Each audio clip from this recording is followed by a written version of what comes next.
Roark is a brilliant young architect of the modern school, whose bold and innovative designs are rejected by large segments of society. Although the author not base Roark's life on the specific events of Frank Lloyd Wright's life, Roark does possess many of the qualities and face many of the obstacles that the great, real-life, American modernist did. Roark is fiercely independent. He believes in the merit of his revolutionary designs and has the courage to stand for them in the face of an antagonistic society. He is presented as the author's version of an ideal man. Roark is the antithesis of contemporary belief that an individual is molded by social forces. He is not the product of his upbringing, his economic class, his family, his religious training, or his social background. He is a product of the choices he has made. Roark is an example of free will, the theory that an individual has the power, by virtue of the choices he makes, to control the outcome of his own life. A man's thinking and values are not controlled by God or the fates or society or any external factor but solely by his own choice. Others may choose to submit, but Roark will not. He is his own man. Because Roark is his own man from the beginning, there is no change in the essence of Roark's character. He learns a significant amount over the course of the story, about architecture, the principle behind the dean, and other matters, but his fundamental convictions remain untouched. The essence of his character is an unswerving devotion to his own thinking and judgment. Roark is like this from the first moment of the story to the last, and, most likely, he has been this way since early childhood.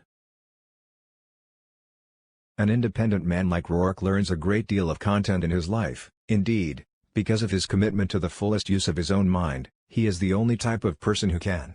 But his method of functioning, his devotion to autonomous thinking, does not change. Because Roark's method of functioning doesn't change, he is able to create and successfully fight for revolutionary designs. His first-handed method is also the principle that explains Roark's integrity. According to author, integrity is commitment in action to one's own best thinking, to one's own mind. Integrity is the practice what you preach virtue, the principle that you must put into practical action the ideas you hold. But first, of course, you must hold ideas. Integrity requires a man to be a thinker. Howard Roark meets both of these requirements. He is a brilliant thinker and he acts on his thinking. He is not a hypocrite.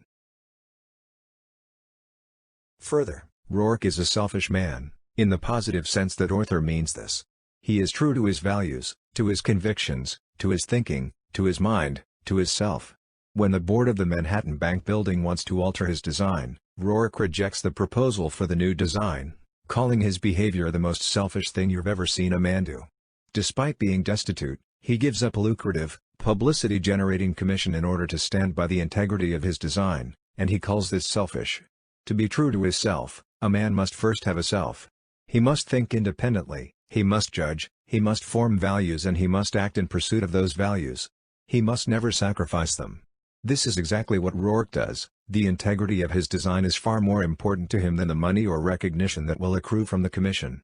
In remaining true to his values and judgment, Roark is true to the deepest core of his self. This is selfishness in its highest and best sense. An important moral question that author seeks to answer in Roark's character concerns the relationship between the moral and the practical.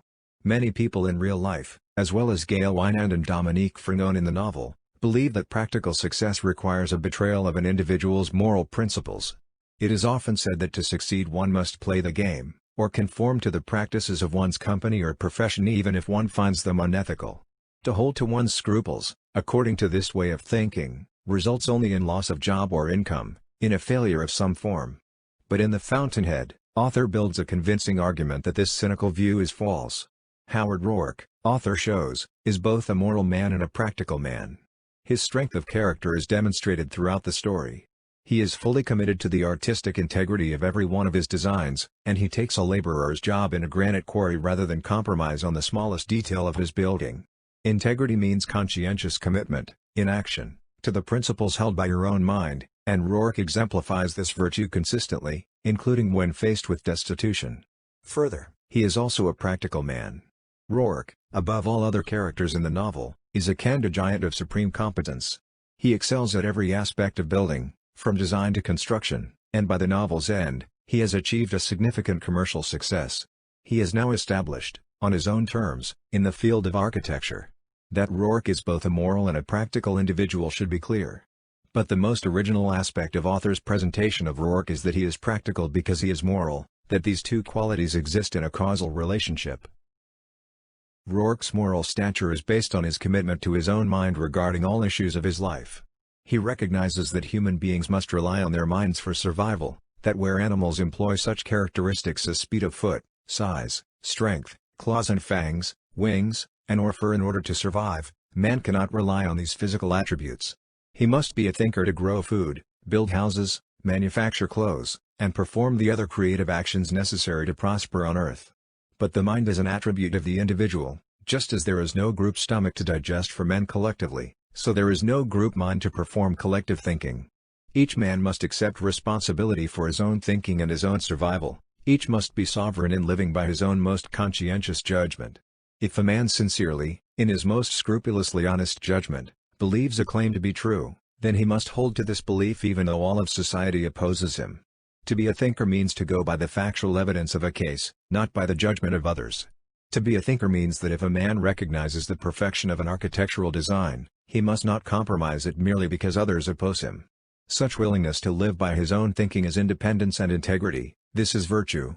When Roark stands by the integrity of his designs, he stands by his mind. This is what makes him a moral and a practical man. For it is by means of his mind, not by conformity to others, that Roark builds. It is only by the fullest use of his mind that he, or any individual who does productive work, succeeds. A human being learns from others, as Roark does from Cameron, but he can neither think for others nor permit others to think for him.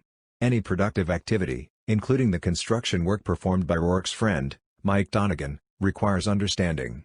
Constructive work of any kind is not achieved by blindly mimicking the actions of others. The activities of building and growing, creating food, houses, automobiles, medical cures, airplanes, and computers, are intellectual in nature. All successful living for human beings require commitment to the mind. Roark's buildings, his ultimate commercial success, and his happiness are a result of living by his own thinking. Successful living forbids man to betray his mind. To surrender one's judgment is to exist like Peter Keating, a form in which no success or happiness is possible. Moral virtue is a requirement of practical success, not a hindrance to it.